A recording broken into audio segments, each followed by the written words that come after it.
Usually email is the main source of concern.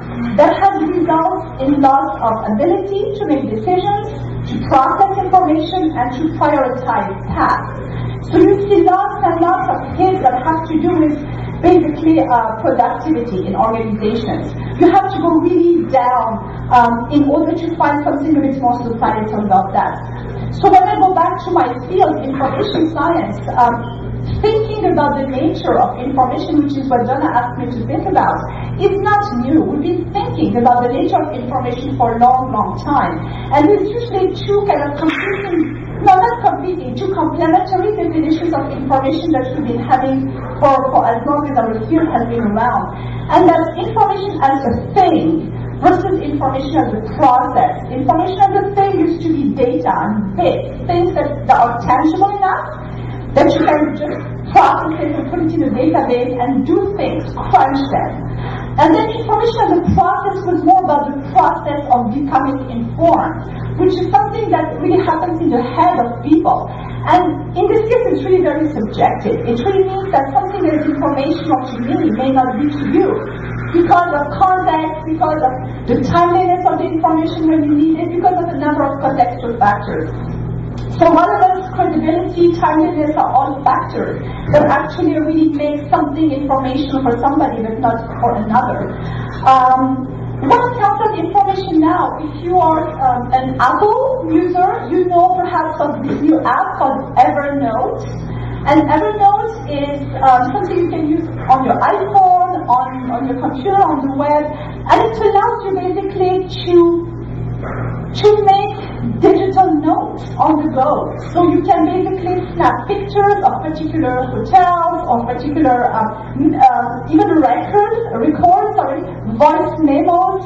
If you're thinking about something really important or you have a conversation with somebody on the subway, you basically just jot down notes on your iPhone, and it's a way for the application to keep track of these facts, these bits of data, and allows you to access them and to organize them and to map them on top of Google Maps. So that is information. That is informational for the person who knows that they had this great idea, that they had this great address at one point in time. And the ability to connect all this data and to make it meaningful to somebody and to be able to share it with others is information. It's a new kind of information, it's a new context, but it is. So we see a lot of interesting take and turn on what information and how it's changing. In terms of managing information load, in our field and increasingly in many content providers are more interested in taxonomies and ontologies and ways to organize this content. There is a belief that if properly organized, information overload can be managed. So the problem is less about information overload, but of organization and the load, as somebody coined the concept. So organization is viewed often as the key. But as I think we will be talking about, I don't know how much really you can organize the internet. There is this hope that somebody will be able to make sense of it. But I think that other than saying, the beauty of it, it's kind of messy, it's okay, it's chaotic. So, but my point here is there's a lot of work in the industry and in professional societies around trying to create thesauri and indexes and semantic tagging and even using user tags as a way to organize and to complement what we already have. So there's a lot of work on the margins being made for people to try to kind of organize, viewing organization as an answer to information overload. But what I think is maybe it's not about information. Maybe it's a societal issue. I mean, the people, the students who we have in classes every day are known as the always-on generation. It's a reality. They're always on. That's part of the way they behave. That's part of their lives. And there's some benefits to that, some drawbacks too, but some benefits. Connectedness is really important, and community building is part of the process. So I think when we think about information overload as a characteristic of the internet, I think it's part of a broader scheme which has to do with a different way of communicating, a different reality that we just have to accept.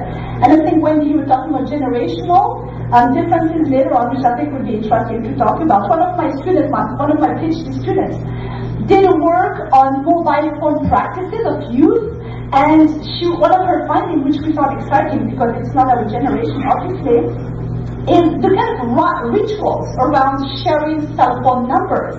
What she found, for example, is that at Frosh Week, at the beginning of the university year, students will get together and share their cell phone numbers. But there is a ritual around that. You never, ever call somebody who has given you their phone numbers if you haven't gone through one step, which is to meet them on Facebook first and get to know each other. It's like courting and dating, and then you can call them on their cell phone number, which they have provided you anyway, right? So it was an implicit rule. It was a ritual that you just could not break. So it is kind of interesting to see those interesting social rituals that appear around technology. And also the different uses. In her study, and many other studies have shown that young people increasingly they're getting away. Facebook is pretty much gone for them. It's not many people who actually still use Facebook. Twitter seems to be a bit more prevalent. Text messaging is not as common here in Canada, but in Europe and Asia, as you know, it's the way to go. And I have family in France, and that's how I communicate with them mostly, through text messaging. Email is never used among friends in this particular generational group. So there's interesting ways in which social media are used and the purposes for that. And I would just close by kind of paying attention to a number of social issues which to me are more interesting. One is what we call the economy of attention, where attention is becoming the commodity, really. Just grabbing the attention of people, and basically it's about making sense of the chaos and so on. The other is, and Kate mentioned that, is what we call the gift economy. This culture around peer-to-peer sharing and just sharing in general. I think it is a reality. I think the technology enables that, but I think the concept of sharing and the gift economy is something that is here to stay, and it's quite interesting. And the last thing I wanted to mention, two things quickly. One is privacy, and we can have a discussion about later. People say young people don't care about privacy, and that's not true. Studies have shown that actually privacy matters to the younger generation. It's just a different conception of privacy. And I think when we see incidents like the one that happened last month at Rutgers University, where the case of Tyler, what was his name, sorry? Tyler Clementi, he was a young gay person who was living in a residence dorm with another student, and his physical sexual encounters with another man, the gay encounter, was actually webcast surreptitiously by his roommates and basically fed to a number of people who were invited to view those online, and the guy of course didn't know what was happening.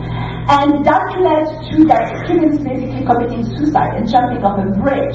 And this was ironically the same week that Rutgers was initiating a whole awareness about social respect of the others and ethics of so it's kind of interesting. So privacy is a huge topic that I think we have to take into account when we talk about information overload.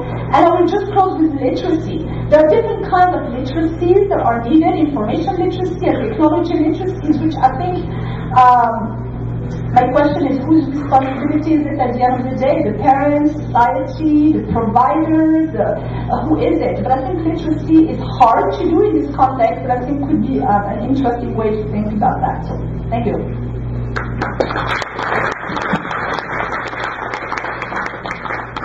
Thanks very much, Nadia and Kate, and I apologize for being late. It was the physical infrastructure that got in my way. I also want to say that I'm thrilled to be here because I was scared who would be in the audience when I ventured down on Queen Street, and I can see there are lots of boomers here. So how many boomers in the audience, please? Because one of the things that I really wanted, only a couple were willing to attend, because one of the things that has been, I teach a course, I think some of you are lying, especially those in the front row, but I'm Wendy Suk here, and I'm from Ryerson, and I teach a course in social media, and teaching a course in social media to a room full of 20-somethings it's a rather terrifying experience, as I'm sure you can appreciate. So what I wanted to talk about very briefly, and I'm sure that Kate has hit on some of it and Nadia has as well, are some of the generational differences and some of the other gaps that exist in Canada around the digital divide. Because a lot of what we talk about here today and a lot of what gets talked about with respect to digital media still really only applies to a segment of the population. And in fact, I would argue that one of the challenges we have right now is we're in a transitional period. So if you're a government, if you're an NGO, even if you're a private company that's trying to reach the public, there are at least two big publics that you have to have access to. How many people in the room still read a physical newspaper at least occasionally? Okay. Now, if you were my students, there wouldn't be a single hand that goes up. How many people read the newspaper online at least occasionally?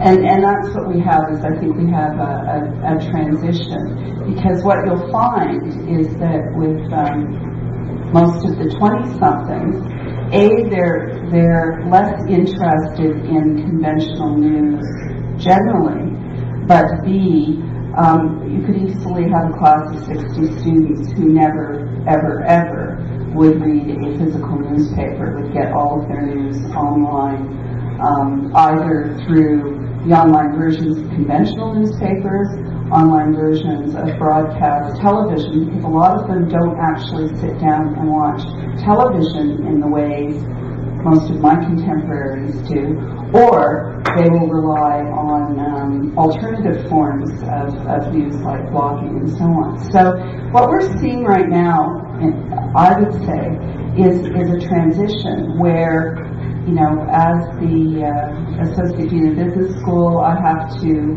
try to get MBA students in the door. And I'll have 60 people in a room, and I'll say, how many people came because you read my $30,000 advertisement in the Globe and Mail? And no hands will go up at all. Not a single hand will go up, because all of them have found out about the program online. However, as a business school, I still have to advertise in the Globe and Mail, because most of the people who are going to do the employing of the students, who will donate to the business school, and who will encourage their employees to perhaps come to Ryerson, are still reading the Globe and Mail. And that's one of the real challenges right now, is that regardless of what sector you're in, if you're government, for example, many governments now have online strategies to offer e-government to the masses.